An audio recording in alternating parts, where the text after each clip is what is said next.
Hello everybody, Big PH here, aka Patrick Collins. See how I did that? Today I'm going to be doing a little preview of Money in the Bank tomorrow. Make sure that you subscribe to my channel if you like the video, give it a thumbs up. Okay, well, first let's start with the pre-show. It's The Shield versus the Usos for the tag team titles. Don't even get me started about this, because how is it that the tag team titles mean so little that they have to be put on the pre-show? You couldn't squeeze in 15 minutes. Like it's not a fully stacked. It's a decent card, but it's not a fully stacked card that you couldn't have had the tag team match on the real pay-per-view. And it's just like basically kicking all four of these guys in the nuts and saying that you're not really playing with the big boys. And it's ridiculous. Obviously, the Shield's going to win. Like it's on the pre-show. It doesn't matter. The Usos aren't winning. And I shouldn't care about this match, but I do. You know why? Because WWE kind of made me care about it by the time they invested into it, and then people want to see it, and then they put it on the pre-show. Sometimes I just don't understand them. I just don't.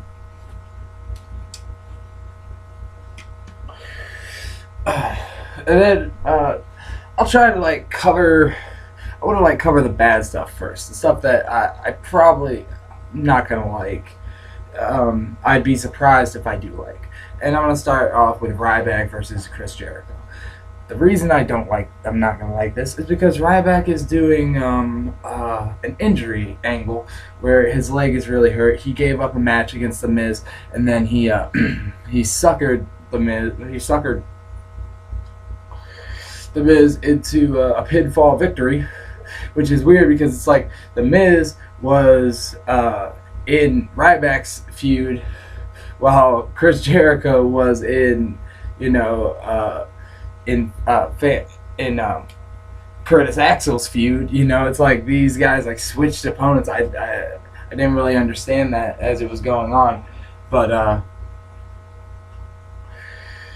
I will say that I don't know what they're trying to do with this angle. I don't know if they're just trying to completely bury Ryback, or my thought is they're trying to do a whole double turn like they did at Extreme Rules with Dolph and the world champion. I can't think of his name. Anyway, but like they did with those two, they want to do a double turn. And let me tell you this, it's not going to work. The fans in Philly are going to shit all over Ryback, and then WWE is going to look fucking stupid. Whatever this match is, it's not going to be good. Then we have the Divas. We have the Divas title, AJ versus Caitlyn. By the way, I think that Jericho is going to walk away with this one. Either way, Ryback, he's just being completely fair. Jericho's going to win that match. Anyway, AJ Lee versus Caitlyn. It's the first actual storyline feud that we've had in the Divas division in a long time, which I love because personally women's wrestling is very underrated. But and these two girls are two great wrestlers, but the storyline that it involves with the secret admirer and Photoshop pictures is just stupid. The storyline is stupid. Their roles are stupid. They're not fit for their roles. It should be switched. Caitlyn should be the heel. AJ should be a face. And until that happens, it's really not going to make any sense. But I do think this is going to be a big... what I think is going to come out of this match is I think AJ is going to lose the title. And it's going to cause a rift between her and Dolph, which has already kind of started. Because, Dolph's the face, AJ is a heel. They can't be dating. That's not how wrestling works.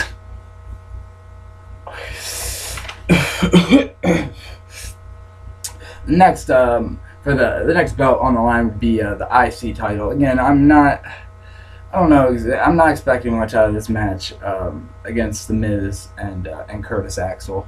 I'm really not, because it's been set up horribly. Axel kind of looks like a punk, and it reminds me of what they did with Daniel Bryan. He loses and loses and loses, and then in the big match he manages to pull some half-ass victory, half clean victory out of his ass, and I think that's what's going to happen here. Some kind of distraction. Axel retains. Just do something else with him. What you're doing is not working. You wonder why your young stars aren't getting over. It's because they're constantly being made to look like punks compared to people like Jericho and Cena and even The Miz. How can Axel look like a punk in front of The Miz? Get out of here. And the main event. Well, it's been set up decently. I know exactly how the main event's going to end. It will be Mark Henry beating the crap out of John Cena 90% of the time, and then John Cena pulling it out of nowhere, going all Superman on us. Doo-doo-doo-doo. And he's gonna pick him up with the F5 and struggle. Oh, like we haven't seen him F5. Or like we haven't seen him attitude adjustment AA. We haven't seen him do the AA to Mark Henry 1,000 times. We've seen it 1,000 times. Him and the Big Show. We've seen him lift like 800 pounds on his shoulders. Are we really expected to believe that he's still having a hard time lifting this man up after all these years? Like, I can suspend reality for some of this, but no, not all of it. The main event, I'm not looking forward to it. John Cena retains. And the year of Cena continues. That's all I got to say about that. Now let's get to the parts that I figure I'm going to enjoy just by looking at the card. I'll start with the World Championship match, which I'm looking forward to that just because Ziggler and Del Rio. They have decent chemistry together, and I think Ziggler's going to win. He's going to walk out the winner. So he's going to have the belt again, and he's going to rock it, and he's going to be the champion that he should have been the first time because he should have been a face a long time ago. But enough of that. Let's talk about two possible match of the year candidates. One for sure I think is going to be a match of the year candidate, if not the match of the year, which are the two Money in the Bank matches. And honestly, I think the SmackDown brand is the sleeper card, is like the sleeper match of this card, because we have we have Barrett, we have Rhodes Scholars, we have Cody Rhodes, we have Damian Sandow, we have Dean Ambrose, we have Antonio Cesaro, we have Jack Swagger, we have Fandango. Okay, we got 7 guys, and a lot of these guys are young and athletic, and they're gonna want to prove something. I expect a lot out of Antonio Cesaro in this match. I expect Fandango to probably do something crazy.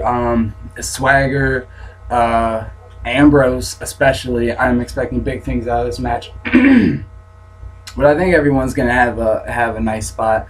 And I think it's going to be a really, really good Money in the Bank match.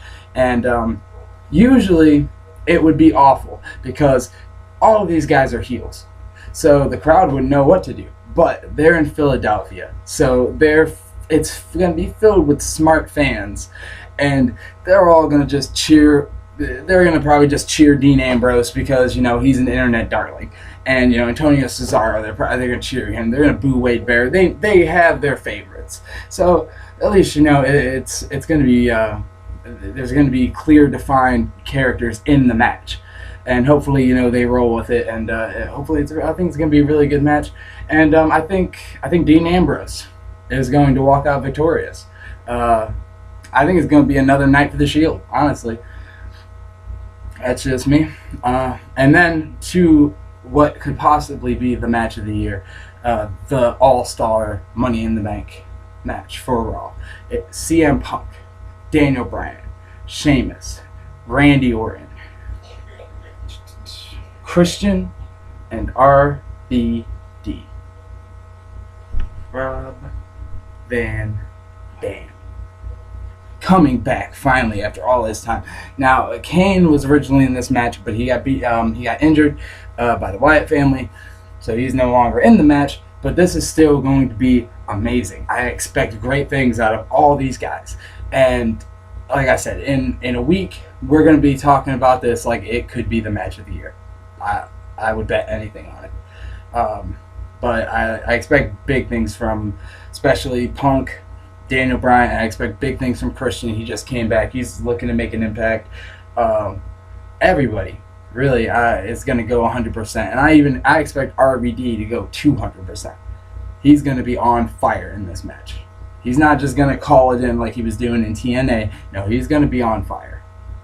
So, and I think the only proper winner of this match should be Daniel Bryan. He's the most over. He could use this as a time to actually define his character, because he won't be in the title scene. He could actually, define who he is, and maybe WWE could have him in a direction where he knows where he's going. But I think Daniel Bryan should win the Money in the Bank for the second time, and then of course wait like 9 months till Cena gets done doing whatever he's doing, and then cash it in. But that's pretty much. I don't know how much I expect out of this pay-per-view. I think the Money in the Bank matches will be good. They're usually always good. The rest of it, take it or leave it. But maybe it'll surprise me. I'll give you a full review tomorrow after the show. Don't forget to like me. Don't forget to friend me on Facebook, Pat Collins. Don't like me on Twitter at TheBigPH1, and subscribe to my YouTube channel and give me a thumbs up. You guys have a great night. I'll catch you in a bit.